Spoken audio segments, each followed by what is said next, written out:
O que é onipotência? Tá, aqui diz, o Deus que para além do espaço do tempo pode querer fazê-lo e empenhará sua onipotência na concretização desse desígnio. O que é a onipotência? É poder. Deus é o Deus todo-poderoso. Então ele empenhará todo o poder que ele tem para liberar o povo da escravidão do pecado. Né? Então, como que se ele fosse um Deus morto, ele não conseguiria fazer isso.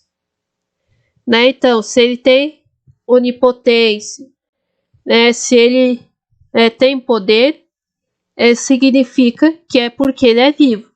Então, né? A primeira verdade sobre Deus é que Deus é vivo.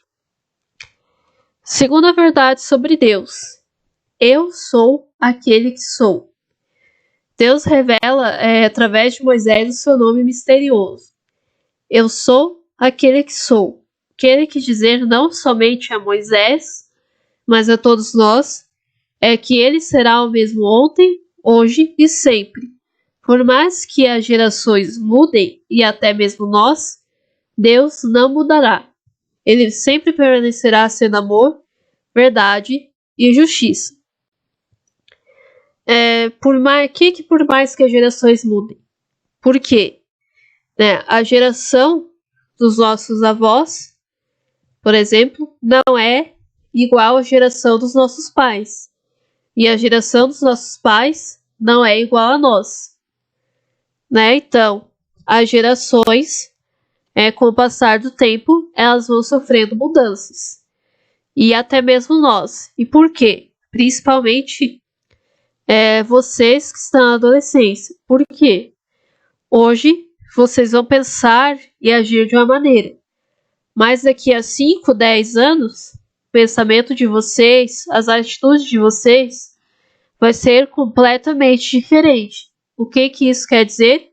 Que todos nós mudamos, mas Deus não. Deus pode passar 10, 15, 20 anos, um milênio, um triênio, que ele não vai mudar. Deus será sempre o mesmo. Ontem, hoje e sempre. Por isso que ele diz, eu sou aquele que sou. Porque ele não vai mudar. Deus não muda. Quem muda somos nós, mas Deus não muda. Deus sempre permanecerá o mesmo. Deus é verdade e amor. A verdade é o princípio da vossa palavra. É eterna toda sentença de vossa justiça. Isso está no livro de Salmos, capítulo 119, versículo 160. Aqui tem o segundo livro, acho que é de Samuel, que diz assim: de certo, Senhor Deus, vós é que sois Deus, e dizeis palavras de verdade. É por isso que as promessas de Deus se cumprem sempre. O que isso quer dizer? Que Deus é a própria verdade, que Deus nunca mente. Tá? Deus, ele nunca mente, ele sempre fala a verdade. Suas palavras nunca enganam. É por isso que nós sempre podemos e devemos entregar com toda a confiança em todas as coisas a verdade e a fidelidade de Deus, porque Deus será sempre fiel e verdadeiro. Por quê? Porque Deus é a própria verdade. E nós podemos entregar a nossa vida, todos as nossas angústias, nossas alegrias, com toda a confiança a Deus, porque Deus é a verdade. E a fidelidade sempre estará presente nele. O princípio do pecado e da queda do homem foi uma mentira do tentador. Não foi uma mentira de Deus. Por quê? Deus não mente. O que levou a duvidar da palavra, levou Eva a duvidar da palavra de Deus e da benevolência da fidelidade de Deus, foi a mentira do tentador. Mas não é a mentira de Deus, porque Deus não mente, nunca mentirá, porque Ele é a própria verdade. No decorrer, da história de Israel, Israel pôde descobrir que Deus só tinha uma única razão de se ter revelado e ter escolhido dentre todos os povos para ser seu povo: o seu amor gratuito. Israel compreende, graças aos profetas, que foi por amor que Deus não deixou de os salvar e de perdoar as infidelidades e os pecados. E esse amor, ele se estende a nós. Nós estamos no período da quaresma, certo? A quaresma é o período que mais nos remete à lembrança do amor de Deus. E por quê? Porque Deus amou tanto o mundo que deu o seu único filho, seu único filho, se entregar numa cruz por nós. Jesus não morreu na cruz morreu para dizer, eu sou bonzinho. Não. Ele morreu para nos salvar. E com a sua ressurreição, ele nos salva da morte e nos perdoa das nossas infidelidades, dos nossos pecados. Todos nós, sem exceção, nós cometemos muitos erros. E nós não merecíamos o perdão de Deus, porque se nós formos analisar, a gente erra, e erra muito. Mas Deus, Ele não olha para o nosso pecado, porque Ele nos ama. Mas, justamente por esse amor, é que Ele quer nos salvar. E para nós sermos salvos, nós temos que pedir perdão das nossas infidelidades e dos nossos pecados. E Deus perdoa os nossos pecados porque Ele nos ama. Por isso que a outra verdade sobre Deus é que Deus é amor. O amor de Deus para com o povo de Israel, ele pode ser comparado com o amor de um pai para o filho. E é um amor mais forte que de uma mãe para com seus filhos. Deus ama o povo mais que o pai e a mãe amam o filho, mais que o esposo ama a esposa. Esse amor vencerá mesmo as piores infidelidades e chegará ao mais precioso dos dons. Deus amou de tal maneira o mundo que Ele entregou o seu Filho único. Então essa foi a maior prova do amor de Deus por cada um de nós. Nós fizemos muitas burradas, muitos erros. Mas mesmo nós fazendo muitas burradas e erros, Deus quis nos salvar. E essa salvação se deu por meio de Cristo, seu único Filho. O amor de Deus é eterno. Lembra que na primeira parte, nós conversamos que Deus não muda? Que Deus é o mesmo ontem, hoje e sempre? Então, o amor de Deus, ele também é eterno. Ainda que as montanhas se desloquem e vacilem as colinas, o meu amor não te abandonará. Isso está em Isaías, capítulo 54, versículo 10. O que quer dizer? Ainda que o mundo desabe, que tudo, que os humanos estejam fazendo coisas cada vez mais erradas, o Deus, por o amor que Ele tem por nós, Ele jamais nos abandonará. Por que Ele jamais nos abandonará? Porque Ele nos ama. Se Ele não nos amasse, Ele nos abandonaria, certo? Então, a outra verdade aqui sobre Deus é que Deus é amor. E que apesar de todos os nossos erros, de todas as nossas presepadas, Ele nos ama. São João ainda irá mais longe e afirmar que Deus é amor. Por quê? Porque a própria essência de Deus é o amor. E ele próprio eternamente permuta de amor, Pai, Filho e Espírito Santo, e destinou a tornar parte dessa comunhão juntamente com a Santíssima Trindade. Isso tudo faz parte do amor de Deus por cada um de nós. Então, a última parte do nosso encontro sobre Deus Pai, nós vamos ver sobre o poder e a presença de Deus em nossa vida. Nós já conversamos sobre a Santíssima Trindade, relembrando o que era a Santíssima Trindade, aprofundando. Nós conversamos sobre as verdades sobre Deus, que Deus é amor, que Deus é aquele que Ele não muda nunca, que Deus é verdade e que Deus é amor. Então agora nós vamos ver sobre o poder e a presença de Deus em nossa vida. Deus Todo-Poderoso. De todos os atributos divinos, só a onipotência nomeada no símbolo.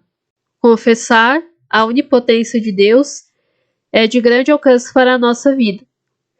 Nós acreditamos que ela é universal, porque Deus tudo criou, tudo governa e tudo pode, e também é amorosa porque Deus é o nosso Pai. A onipotência de Deus ela é ao mesmo tempo misteriosa, porque só a fé pode descobrir o poder de Deus quando o poder de Deus atua plenamente na fraqueza.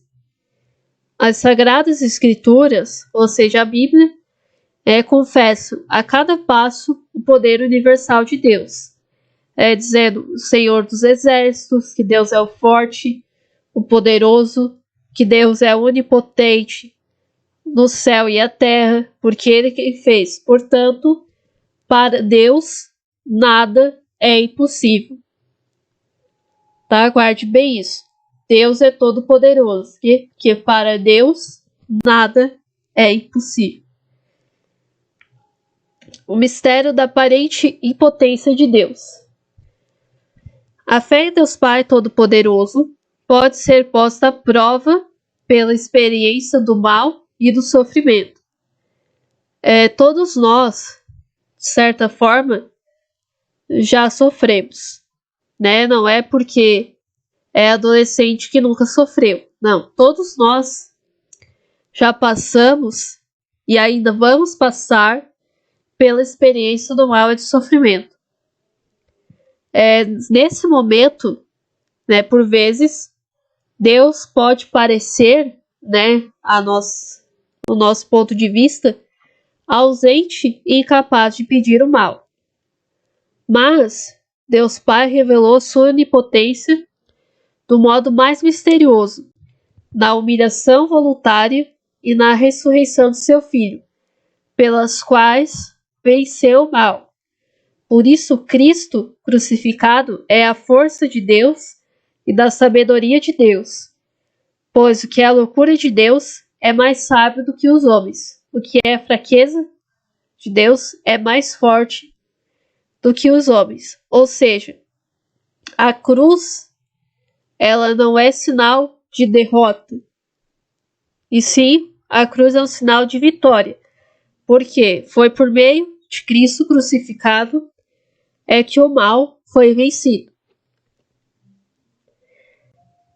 Foi na ressurreição e na exaltação de Cristo que o Pai exerceu a eficácia de sua poderosa força e mostrou sua incomensurável grandeza, que representa o seu poder para nós, os crentes. Tá, então o que isso quer dizer? Por mais que Deus possa parecer ausente e capaz de pedir o mal, Ele não é incapaz, Ele não é ausente. E por que Deus não é ausente e incapaz? Porque o mal não é Deus que manda para nós o mal. O mal é nós mesmos que buscamos pelo nosso livre-arbítrio. Então, se nós estamos contra Deus, se nós estamos mais puxados pelo lado do mal do que pelo lado do bem, Deus não consegue nos ajudar. E por que Deus não consegue nos ajudar? Porque, por conta, às vezes o mal está tão infiltrado na gente que a gente nega a ajuda de Deus. E um exemplo disso é o pecado, e vocês já ouviram falar do único pecado que não tem perdão? Pois é, esse pecado é o chamado pecado contra o Espírito Santo. E o que consiste o pecado contra o Espírito Santo? É quando a pessoa não se arrepende. É quando a pessoa não se reconhece pecadora. Se ela não se reconhece pecadora e não se arrepende, não tem como Deus ajudar. Não tem como Deus perdoar uma pessoa que não quer o perdão. Então aqui é a mesma coisa. Quando o mal acontece na nossa vida, o que está acontecendo, não é porque Deus é ausente e incapaz de pedir o mal. É que somos nós que recusamos a ajuda de Deus. É por isso que nesse momento, no momento de sofrimento, nós achamos que Deus é ausente e incapaz, mas Ele não é. Somos nós mesmos que cultivamos, e quando o mal está infiltrado na nossa vida, nós não queremos, nós recusamos a ajuda de Deus. Então, por isso que se dá a impressão de que Deus pode parecer ausente e incapaz de pedir o mal, mas Deus não é incapaz e nem ausente de pedir o mal. Ele só não faz porque a gente não quer. Então, quando a gente quer as coisas mudam, ele usa todo o seu poder, toda a sua onipotência. Basta a gente querer, e se aproximar dele. Se aproximar dele, se redimir dos pecados, fazer o bem. Deus sempre vai usar todo o seu poder para ajudar. Só a fé pode aderir aos caminhos misteriosos da onipotência de Deus. Que quer dizer, se nós não temos fé, nós não conhecemos o poder de Deus. Sem fé, nós não reconhecemos que Deus é forte. Então, o primeiro passo para conhecer o poder de Deus é ter fé. Se você não tiver fé, você não reconhece todo o poder de Deus. Consequências da fé em um Deus único. Crer em Deus único e amá-lo com todo o nosso ser tem consequências imensas para toda a nossa vida. Aqui nós estamos falando da fé em um único Deus. 3 pessoas, um só Deus. A primeira consequência da fé em um único Deus é conhecer a grandeza e a majestade de Deus. A segunda consequência. Vamos lá. Como que nós conhecemos essas consequências? Através da fé. Sem fé, nós não conhecemos a grandeza e a majestade de Deus. Deus é grande demais para que o possamos conhecer. Mas, mesmo ele sendo grande, por amor, e através da fé, nós conhecemos a grandeza e a majestade de Deus. A segunda consequência da fé em o Deus único é viver a ação de graças.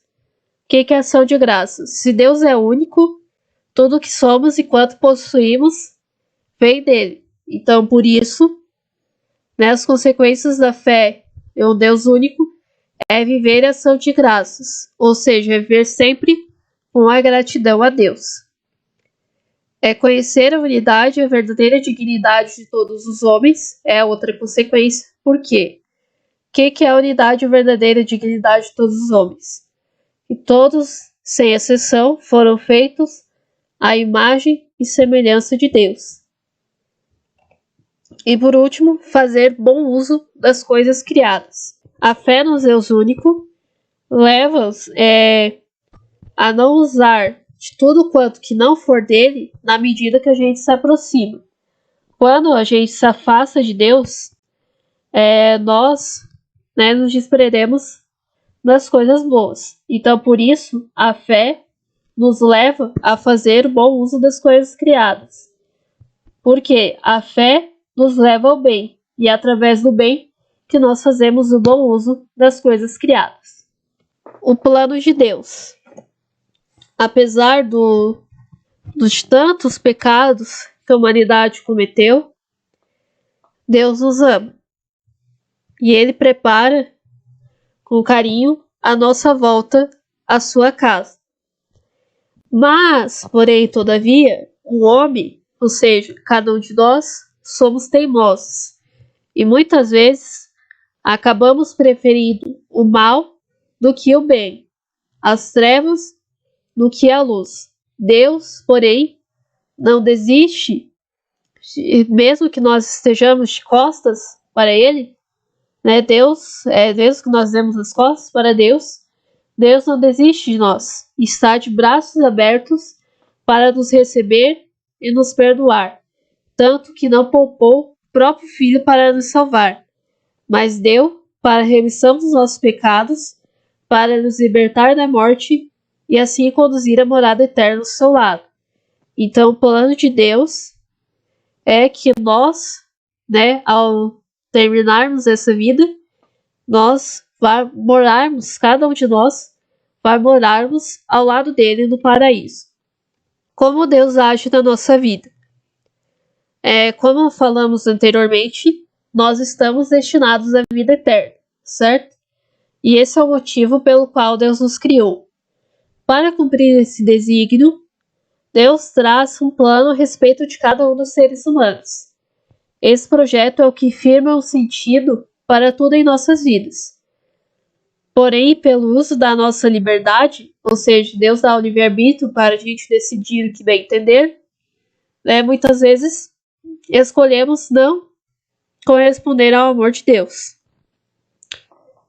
Porque os anjos e os homens, criaturas inteligentes e livres, devem caminhar para seu destino último por opção livre e por amor preferencial. Podem, no tanto, desviar-se.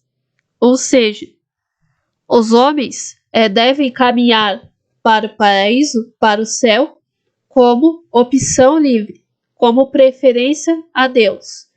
É por isso que Deus ele dá o livre-arbítrio. Por quê? Porque Deus não quer que nós fique ao lado dele de maneira forçada, e sim por amor a ele, porque nós, por afeição a ele. Então, por isso que ele nos dá o livre-arbítrio. E por justamente nós termos o livre-arbítrio, muitas vezes nós somos tentados a escolher o contrário. Às vezes nós nos afastamos de Deus, muitas vezes, porque nós queremos, não porque Deus quer. Nós temos o livre-arbítrio. E pelo livre-arbítrio, nós podemos escolher o bem e o mal. O nosso coração sempre vai querer o bem. Mas às vezes somos tentados a escolher o mal. Por quê? Porque nós temos livre-arbítrio. Porque Deus nos deu o livre-arbítrio. Se nós não tivéssemos o livre-arbítrio, nós íamos ser todos bondosos. Mas muitas vezes amar a Deus de maneira forçada. E não é isso que Deus quer. Deus quer que nós amamos a Ele de maneira livre, por livre e espontânea vontade, e não por livre e espontânea pressão. Agora vamos conversar aqui um pouquinho. Conversar entre aspas, porque não tem como conversar. Mas assim, como confiar e corresponder ao amor de Deus? Primeiramente, nós confiamos e correspondemos ao amor de Deus, primeiramente escolhendo fazer o bem. Segundamente, nós confiamos e correspondemos ao amor de Deus por meio da oração. Porque a oração, ela é o meio ao qual nós se comunicamos com Deus. Não tem como nós amar alguém não se ama um desconhecido. Você consegue amar uma pessoa que você nunca conhece, nunca conheceu, nunca viu na vida? Não. Então, como é que nós vemos, né, e amamos a Deus? Conversando com Ele, tendo amizade com Ele. E como a gente conversa com Deus, tem uma amizade com Deus? Através da oração. Né? Pode dizer assim, mas como eu vou fazer amizade com Deus? Rezando oração decorada, rezando Pai Nosso, rezando Ave Maria. Não, você pode rezar essas orações. Mas também é importante que para ter de fato amizade com Deus, que você faça uma oração espontânea. Uma oração que vem daqui, do coração. Essa oração espontânea é que é a mais importante para criar o melhor meio de criar um vínculo com Deus. Claro, as outras orações são importantes, sim. Pai Nosso, Ave Maria, eu creio. Todas aquelas orações que nós aprendemos lá da primeira Eucaristia, elas são importantes, sim. Elas têm suas importâncias. Mas a oração espontânea também se faz importante, porque é por meio da oração espontânea que nós conseguimos conversar com Deus, nós conseguimos ser amigos e amigas de Deus e que conseguimos corresponder ao amor de Deus. E outra coisa é praticar. Praticar o quê? Praticar o bem. A fé sem obras, ela é morta, certo?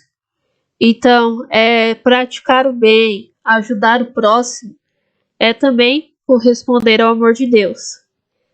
E, por fim, quem quer confiar em Deus?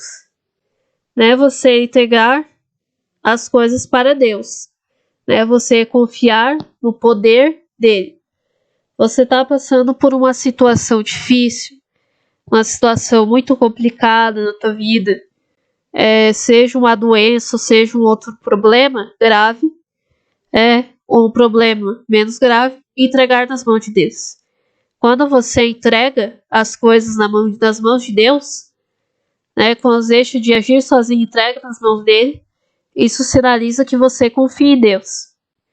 Mas essa confiança, ela só se dá através da fé, através da oração. Sem a oração, nós não conseguimos corresponder ao amor de Deus, porque sem a oração, inclusive sem a leitura da Bíblia, não tem como conhecer Deus. E ao falar em Bíblia, também é muito importante que vocês leiam a Bíblia. E por quê? Porque por meio da Bíblia, Deus também conversa com a gente.